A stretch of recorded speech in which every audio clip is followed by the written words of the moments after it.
So when I first came to town, the Red Sox hadn't won for 42 years. Now it's been 86 years. So the whole town all of a sudden changes its psychology. A time for great celebration, at least for you Red Sox fans.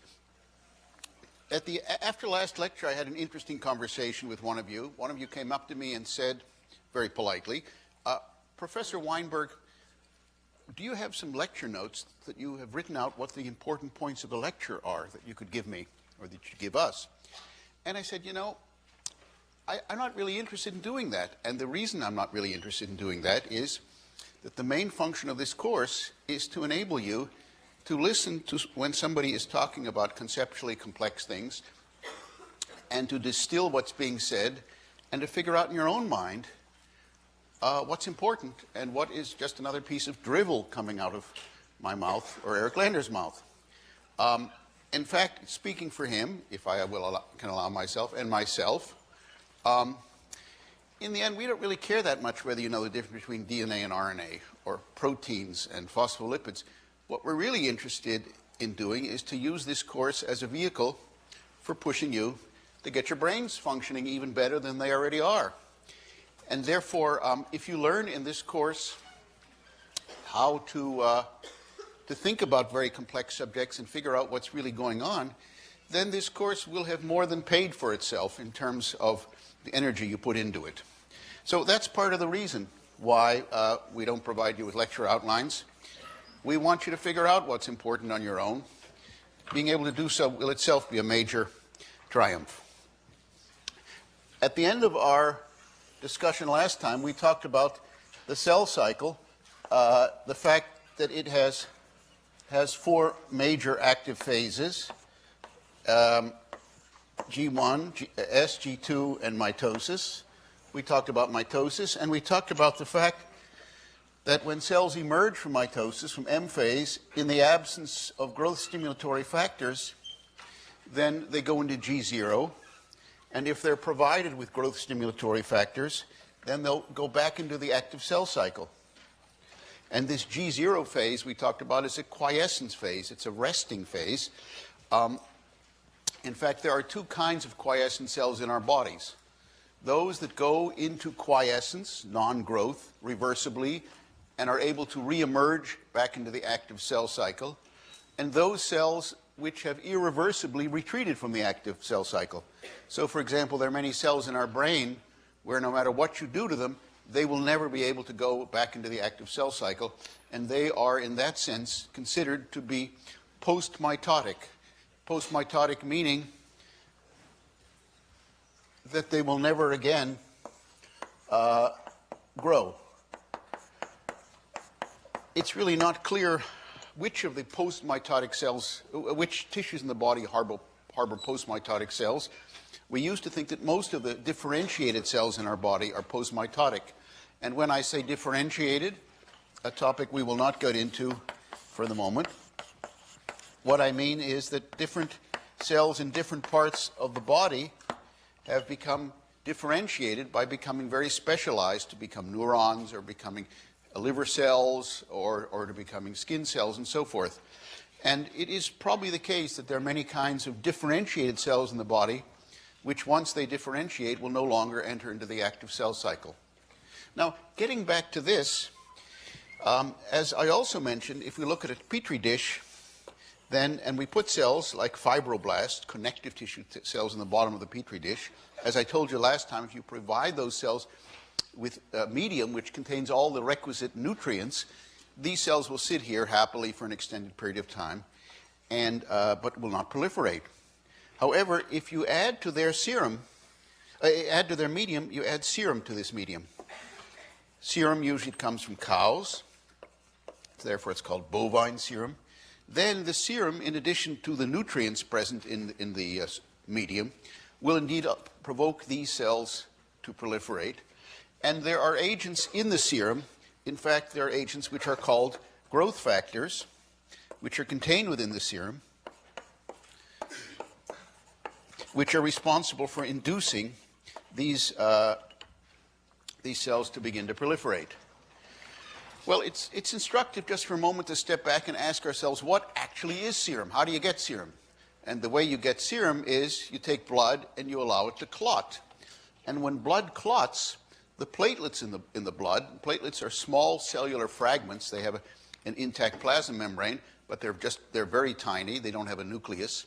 And these anuclear fragments, these platelets, when blood is induced to clot, the platelets aggregate with one another, and you form a big clump, and that a clot settles to the bottom of a test tube. But in the context of wounding, let's say you make a cut on your skin, what happens is that blood rushes into the site of the cut or the wound. Clotting occurs in order to create coagulation. And why is there coagulation? In order to staunch the bleeding, in order to prevent there to be further hemorrhage, further loss of blood. But at the same time, as the platelets are aggregating to help form the structure of the clot that creates a physical barrier to prevent further bleeding, simultaneously the platelets are releasing a lot of growth factors into the medium around them. Why are they doing that? Because what's happening simultaneous with stopping the bleeding is that the platelets are releasing growth factors which are used in order to begin to reconstruct and heal the site of wounding. So, consequently, what happens is that the platelets release growth factors. These growth factors stimulate cells right around the sides of the wound, which are still viable and have not been destroyed, to begin to proliferate in order to reconstruct an intact tissue. One of the most important of these factors that they release is platelet-derived growth factor. Remember, GF is just growth factor, and platelet-derived growth factor, or as it's called in the trade, PDGF, I mentioned it briefly last time, is a very potent mitogen. A mitogen is a growth stimulatory agent. It's an important mitogen for fibroblasts. Fibroblasts, recall, are the connective tissue cells that are found throughout the body. And therefore, if you were to, for example, add platelet-derived growth factor, PDGF, to those fibroblasts that were sitting there in G0, the PDGF will stimulate the fibroblasts to begin to enter into the active cell cycle, to exit from G0, to enter into G1, and therefore to complete a full cell cycle. And by the way, recall what I said before, that after the cells leave the leave G0 and move throughout the active cell cycle, and they have a lot of growth factors, they'll go all the way around the active growth cycle to mitosis. And when they emerge from mitosis, once again, they'll ask themselves the question whether it's a good idea to continue to be in the active cell cycle or whether they should exit into G0, perhaps doing so reversibly. Interestingly, if you look at the way that the cell cycle is organized, then what you see is the following. If I can draw the cell cycle again, here's G1, here's S phase, and here's G2. And right at a distinct point toward the end of G1 is something called the restriction point, which is going to be very interesting shortly. And what happens is after cells emerge from mitosis and they move throughout the most of G1, they're continually assessing their extracellular environment to determine whether or not there are enough growth factors around to justify their continuing the rest of the cell cycle. And ultimately, they'll reach this restriction point, or as it's sometimes called, the R point, and here they will make the final go versus no-go decision. So if there have historically been enough growth factors from the beginning of G1 all the way up to the R point, then cells will commit themselves essentially irreversibly to going through the entire rest of the cell cycle, through M. Conversely, if cells reach up to this R point and they calculate that there are not enough mitogenic growth factors to justify proliferation, then they'll jump out of the active cell cycle and go back to G0. What that means, in effect, is as follows. Once the cells have passed through the R point and they're over here, and they are committed to complete the rest of the cell cycle, then you can take growth factors out of their medium and they don't care, because they only want to receive these stimulatory signals. They only care about them in this window of time. Hereafter, they're committed essentially irreversibly to go through the rest of the cell cycle.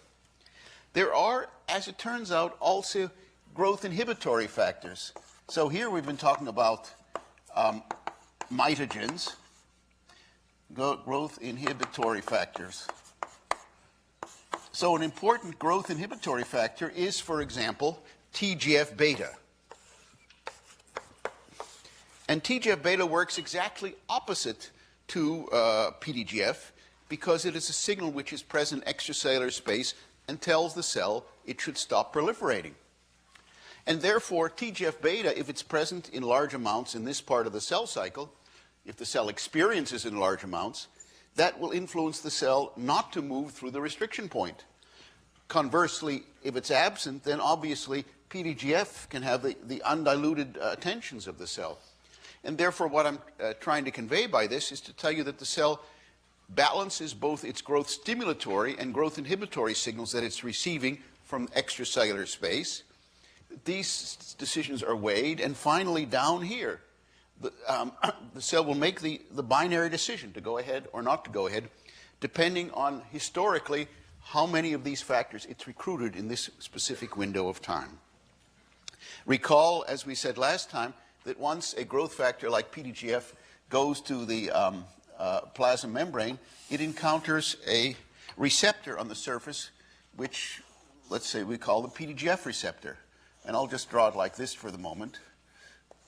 It's a transmembrane protein. The extracellular domain is on the outside.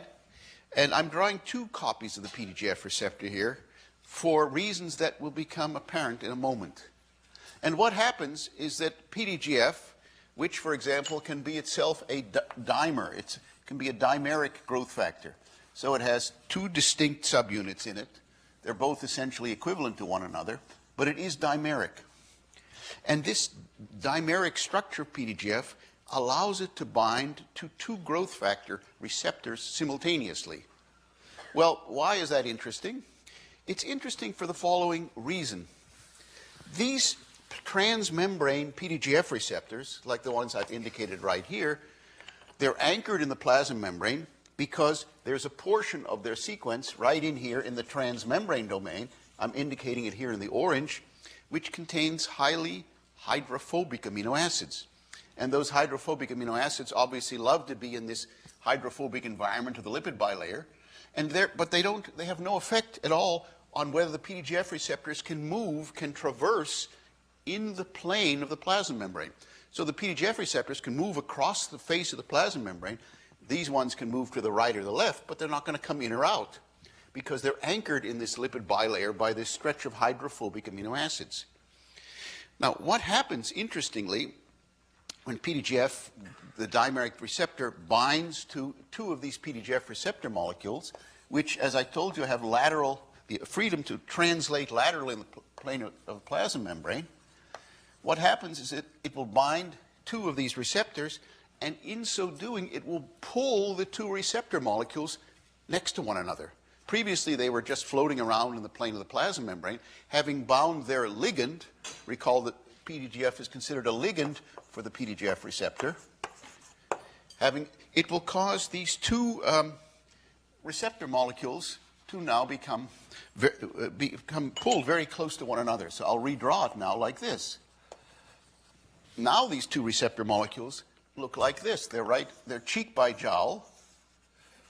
They're right next to one another. And this has some interesting consequences.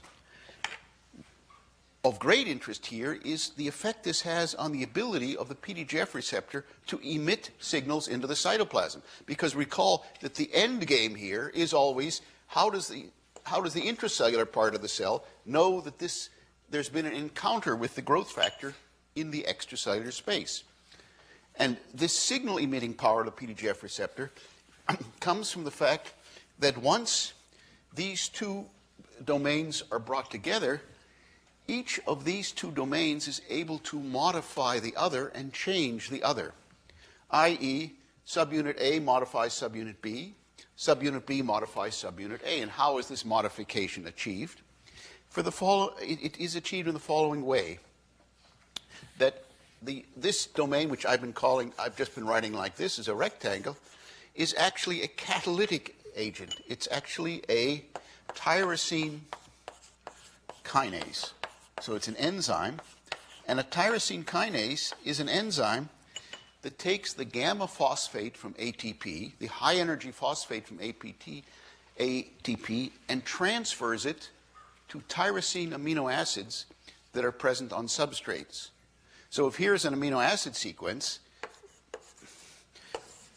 in the single letter code, and if we admit that Y is the code for tyrosine, then if here's a protein that functions as a substrate for a tyrosine kinase will add a phosphate group to the side chain of the tyrosine, which I'm not drawing here, but the tyrosine has a hydroxyl group in its side chain, and therefore it will phosphorylate this tyrosine. That is to say, it will attach a phosphate group to it. It will phosphorylate this tyrosine. So these two rectangles here are in fact tyrosine kinases. And what happens after the two subunits of the receptor have been brought together is thereafter what one finds is that each of these receptor subunits becomes multiply phosphorylated. And each of these lollipops that I'm indicating here are sites where a tyrosine residue has become phosphorylated.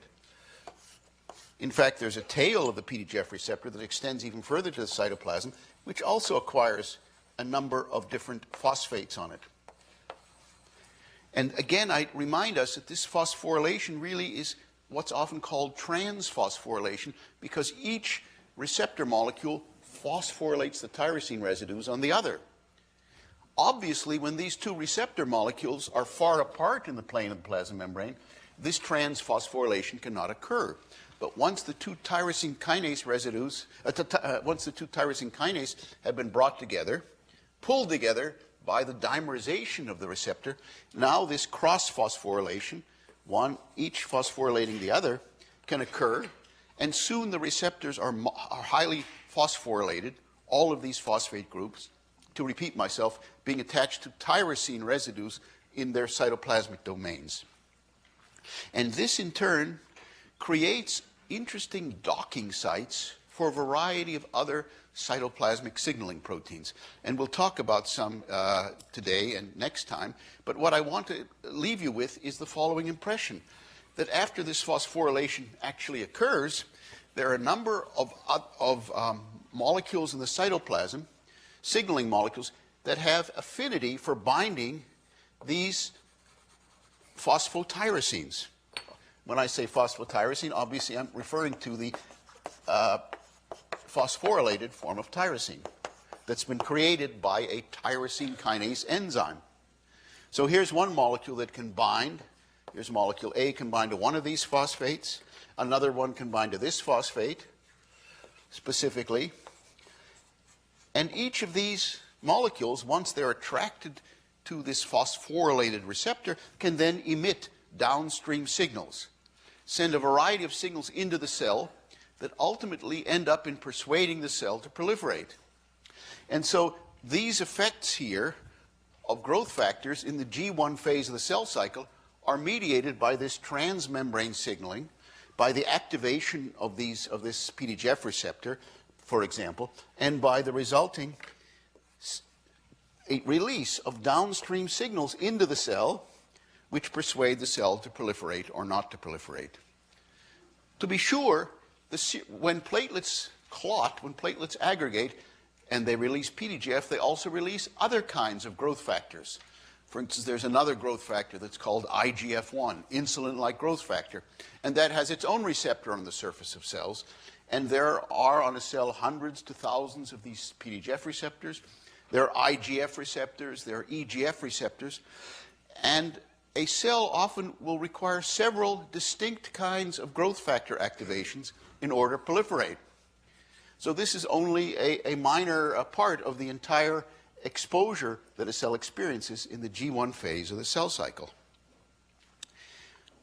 To elaborate on a point that I made last time, an important biological distinction between normal cells and cancer cells is the fact that cancer cells require relatively little growth factors in their medium in order to proliferate. Normal cells have a very strong requirement for growth factors in their medium. And therefore, what we can already imagine is the following kind of scenario: that cancer cells have somehow deregulated this signaling pathway. Somehow they have become independent of the stimulation that is normally required, usually required, for cells to proliferate.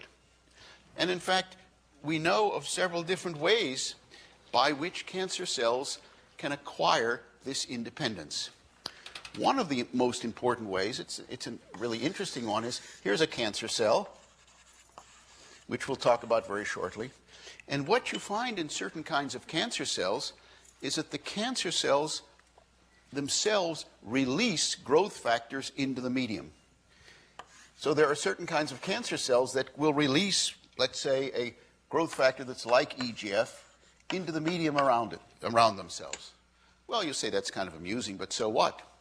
The important part here is that these same cancer cells have receptors for EGF on their surface. So they're producing a growth factor, and they can also respond to the same growth factor. And therefore, this EGF, once it's released, can swim over here, activate the receptor, and persuade the cell to start proliferating. This is, if you will, a positive feedback loop. But note here, importantly, that the growth of this cell is not being controlled by growth factors coming from cells elsewhere in the tissue or the body. Here, we're not talking about different cells talking to one another. Here, we're talking about a monologue where this cell is talking to itself. This is sometimes called autocrine signaling and refers to the fact that certain kinds of cancer cells are able to make growth factors to which they can respond. In fact, in normal tissues, it's rare for a single cell type in a normal tissue to be able to make a growth factor and to be able to respond to the same growth factor. Why can it normally not respond to that growth factor?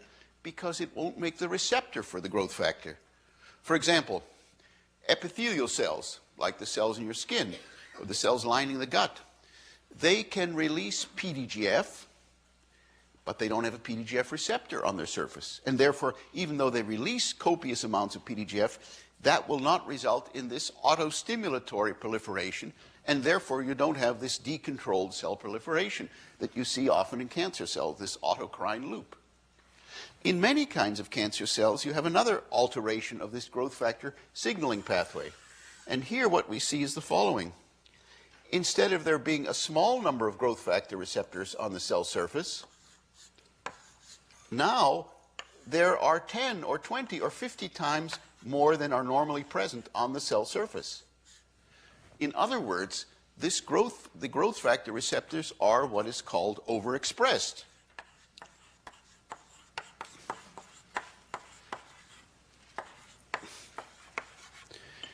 And therefore, the delicate balance is disrupted because normally, let's say, a cell will have on its surface 500 EGF receptors.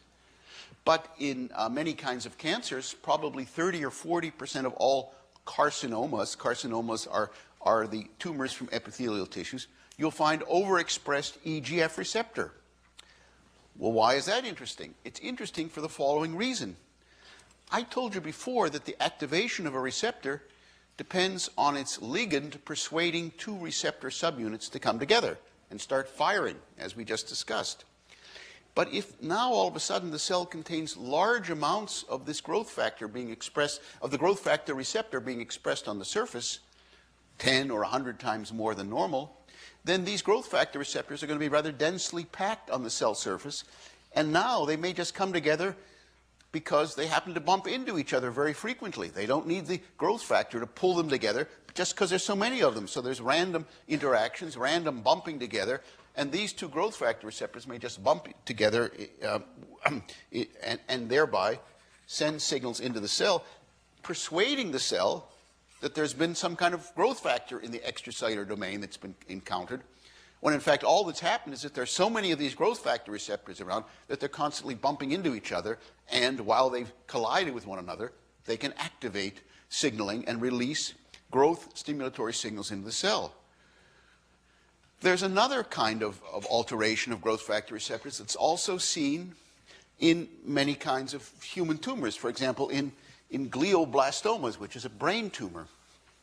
And a glioblastoma has the following kind of receptor on the surface.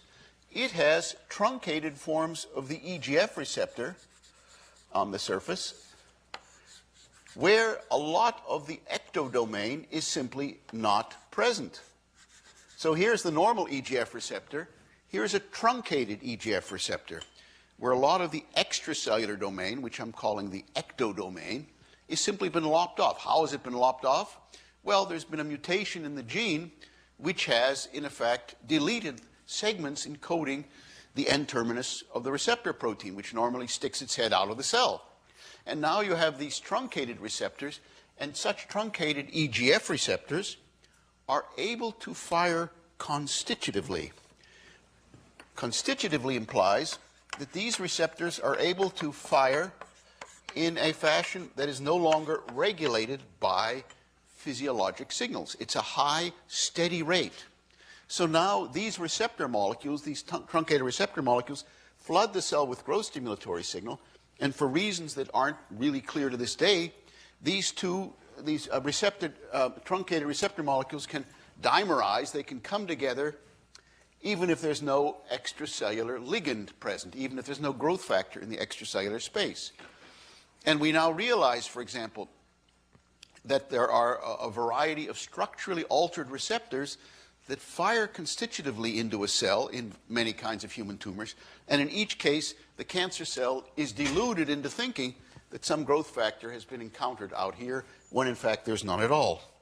Once again, what we see is a situation in which the the cancer cell, is being deluded into thinking there's growth factors present in extracellular space. None has been present at all.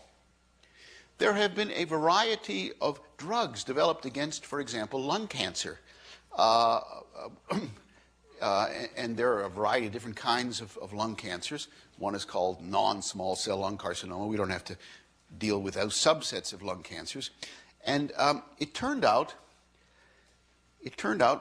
that one of these drugs, it's called Iressa, had very mixed effects on patients. In about 90% of the class of lung cancers patients that were treated, the drug Iressa, used over the last several years, had almost no effect on the tumor treatment, and patients continued to proceed to their death. It really had no effect. But in 10%, in fact, there were some dramatic responses, and the tumors shrunk down. Now, normally, a 10% response rate would be enough to cause a drug company to abandon all further development of the drug, because it's just too low a response. And who wants to take a drug where the chances of having a good response are as low as 10%? It's just not a good situation. But then some geneticists here in Boston, one group at the MGH and another over to Dana-Farber, began to look at the lung cancer cells that responded, i.e. from tumors of patients that responded and shrank in response to the drug, and the lung cancer cells of patients who didn't. It turns out that Iressa is an inhibitor of the tyrosine kinase of the EGF receptor. That's how it was designed. In other words, this drug, it's a low molecular weight drug, and it goes into the tyrosine kinase domain, that rectangular thing I showed you before very schematically, and it shuts down the firing of the receptor.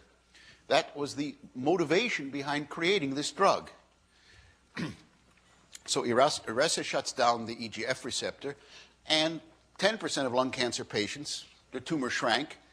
The other 90% weren't affected at all.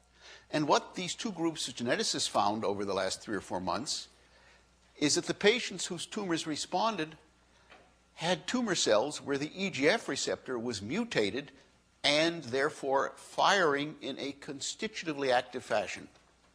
That is to say, there were actually structural alterations in the receptor. This is a massive structural alteration of the receptor here, this truncation. But in fact, in certain patients, the 10% of patients that responded, there were much more subtle changes in the cytoplasmic domain of the protein, which allowed these receptors to constitutively dimerize, once again in a ligand-independent fashion. So these subtle mutations mimic, in effect, the consequences of deleting or truncating the extracellular domain, in that in both cases one gets a ligand-independent receptor. In those cases where the patients had a mutant EGF receptor, structurally altered EGF receptor that was firing constitutively, there were dramatic responses to the Iressa drug.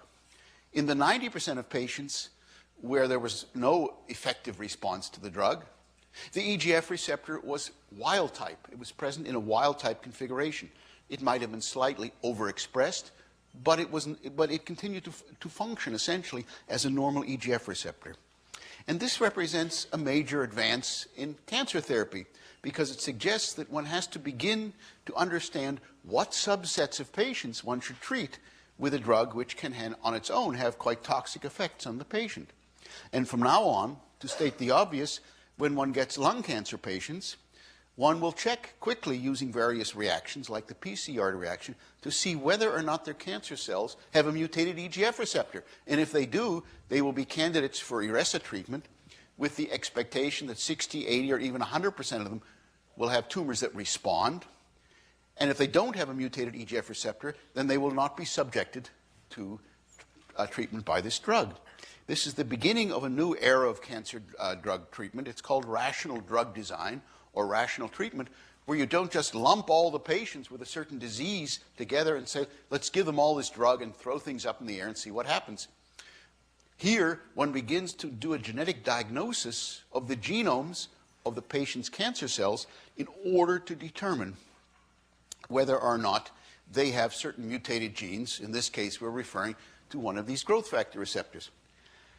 By the way, we're talking about lung cancer today, right? If you are smoking now, I always ask the class, how many people are smoking? And nobody has the moral fortitude to raise their hands. But if you are smoking now, and you start at this age and you continue, and by the way, if you start at your age and you continue, stopping smoking is actually a bit more difficult, quite a bit more difficult than stopping heroin. It's pretty interesting, right? So if you continue to smoke now, you will be healthy for a pretty long period of time, probably another 20 or 30 years, and for you that sounds like forever. But when you get to be about 40 or 50, things are going to start falling apart. Soon you won't be able to be very athletic. Soon your lungs are going to degrade. And by the time you reach your 50s, 60s, or 70s, what's going to happen is you will, on average, have a 6 to 8 year shortened life expectancy. Now you say 6 to 8 years is not that much, but it really is. You know, when you get to be 70 and you think you're going to die next year, or you're going to die in 6 or 8 years, it makes a big difference. 6 to 8 years is an enormous difference in life expectancy. 20% of all people who died last year in this country, 20% of all deaths came from cigarette smoking. Imagine that. And when you die from cigarette smoking, sometimes you get lung cancer. There probably were, I think, 600,000 people who died from smoking last year. 600,000. There were 55,000 American soldiers who died in Vietnam in the whole war. There were 220,000 American soldiers who died in all of World War II. And last year, and there were 3,000 or 2,000 people who died in the World Trade Center. All right, got all those numbers? So last year, 600,000 people died premature deaths because they were smoking. How many people died last year from smoking marijuana? Maybe 2 or 3, I don't know. Am I urging you to do any kind of smoking? I'm not saying marijuana smoking is good for you. But I just want you to get these things in mind, the perspective. If you smoke, you know, in many countries, including this one, there is not much attention given by the governments to dissuading people from smoking. And here's the reason why. If you smoke, and you're going to get sick eventually the country as a whole is going to have to pay for your medical costs, right? Sooner or later, we all have to pay for the costs of people who get sick. It's all shared in one way or another. But it's not such a big problem for a government like the American government, because if you smoke, you're going to die early enough that you won't draw on Social Security. And therefore, the government actually saves money by your smoking, because by the time they add up how much they get on the tobacco tax and how much they earn by your not living long enough to draw a pension, it's much better. It's much more money than how much it's going to cost to take care of you while you're dying from emphysema or bladder cancer or lung cancer or heart disease. Many more people die from heart attacks due to smoking than die from lung cancer, in fact. So think about this. Think about this. If you smoke, it's probably a good time to stop. Because if you continue at your age, especially if you're women, which is, for women, some reason women have a harder time stopping than men. I can't say why. It's probably some physiological thing. If you continue now at your age, it will be almost impossible to stop. If you live with smokers, ask them to leave. If you live at home with your parents and they smoke, tell them it's time for them to leave. Throw them out of the house. Secondhand smoking killed probably between 60 and 80,000 people last year in this country. Secondhand smoke. And by the way, if you want to see an interesting phenomenon, go to a veterinary hospital. Because there, they with great frequency treat dogs who have lung cancer. And why do they have lung cancer? Not in 99% of the cases. In 100% of the cases, these dogs live with owners who smoke. An average tobacco smoker goes through 6 or 8 dogs in his or her lifetime. It's true. It's absolutely true. So if you think the dogs, if that's a fact for the dog owners, think about what's happening to the inside of your lungs. And so I'm going to take back what I said before. Before I told you that the most important thing for you to do in this course is to learn how to think clearly and to assess and distill conceptually complex material. There's actually one more thing that's even more important to get out of this course, if you do. And that is to stop smoking. If you do that, it'll be vastly more important for the rest of your life than anything you learn here. So write that down. Vastly more important. You may think it's glamorous, you may think it's exciting, but keep in mind, people who stop smoking have vastly greater effects on reducing the morbidity and the mortality in this country than anything the cancer researchers can do. Keep that in mind. And if you start smoking now, and you think that somehow the cancer researchers are going to be able to come up with some miracle cure by this time you start coughing and start spitting up blood, don't be so certain. They may not be able to save you, to pull your fat out of the fire. So I don't know whether I gave this message in a very subtle way or I hit you over the head with it. But think about that. Now we're going to focus on lung cancer. We're going to focus on cancer because it's one of the consequences of cigarette smoking. But it's a disease we want to talk about both this time and next time. And we want to relate it here to the cell cycle and how the growth of cell proliferation occurs. I told you last time that a human tumor is, roughly speaking, about a human body roughly carries 3 times 10 to the 13 cells. So that's quite a few cells. That's how many cells there are in the human body, plus or minus. A human tumor of let's say 1 cubic centimeter is roughly 10 to the 9th cells. So a tiny tumor this way already has 1 billion cells in it. And what I want to say is that those billion cells, or if the tumor grows larger to 10 or 100 billion cells, it's still not that much compared with the overall size of the body, but tumors of that size can kill you. And an interesting and important thing to realize about all the cancer cells in that tumor mass is that they all descend from a single progenitor. In other words, if we imagine a situation where here are a whole bunch of normal cells, and here's the boundary between normalcy up here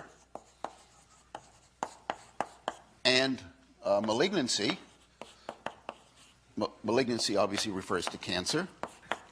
We could imagine where there are many cells which independently cross the boundary from one to the other, and become the progenitors of a vast tumor mass. But that's not what happens. What happens, in fact, is that only one cell gets converted or becomes, as one says here, it becomes transformed from a normal cell into a cancer cell. And this transformation causes this one cell to become the progenitor, the ancestor of all the cells in the tumor mass. So one important realization we have about looking at different tumors is that cancers are monoclonal growths, i.e., they form clonal populations. They're monoclonal in the sense that they all are genetically derived from a single common ancestor, rather than being polyclonal. What else can we say about cancer cells, or the cells in a tumor? If you take cells out of a petri dish, out of an animal or a human, and put them on a petri dish, excuse me, and you put them there, then what you'll see is following interesting behavior. If you put normal cells in a petri dish, they'll grow across the bottom of the petri dish until they cover the entire bottom of the petri dish. So you can put 100 cells in, and they'll continue to proliferate. Let's look at the petri dish from top down. So you might have a small number of cells here and here, and normal cells will continue to proliferate until they begin to touch one another, and then they'll stop growing. And this stopping of growing is the phenomenon that's called contact inhibition. So a normal cell will indicate contact inhibition, and to state the obvious, this phenomenon or this behavior of contact inhibition creates what's called a cell monolayer, because if the cells stop growing once they touch each other, there are not going to be 2 or 3 or 4 layers of cells in the petri dish. So here we're looking at this petri dish in cross-section, and there's a monolayer of normal cells here. If you put a cancer cell in the petri dish, or let's put here a cancer cell seated amidst normal cells, what will happen is that the cancer cell has lost contact inhibition, and the cancer cell will continue to proliferate even after it's touched its neighbors. So it has lost cancer, it has lost contact inhibition, and it'll start growing on top of, the cancer cells will start growing on top of each other because they don't mind growing in spite of their having intimate contact with neighboring cells. And in fact, what you can do is the following experiment. You can put cells in a petri dish like this, a whole bunch of normal cells in a petri dish, and then you can put into them some kind of transforming influence, which we'll talk about very shortly, i.e., you can influence some of these cells to become transformed. And how we do so, we'll hold in abeyance just for a moment. So we'll have this cell, we'll do this cell to become transformed, and this cell to become transformed. And what will happen is that those cells will begin to form a very thick clump of cells, these blue ones, the ones that are transformed, whereas all the other cells will grow until they form a monolayer, at which point they'll stop proliferating.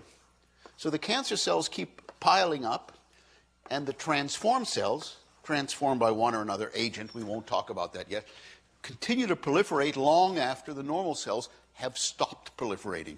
The normal cells having stopped proliferating because they're contact inhibited. And therefore, they'll form this clump of cells, which we'll call a focus. And if you hold a petri dish up to the light and you look at it, and there's some transformed cells present, you can see the foci. They're very thick, whereas the thin monolayer of cells will just look pretty transparent.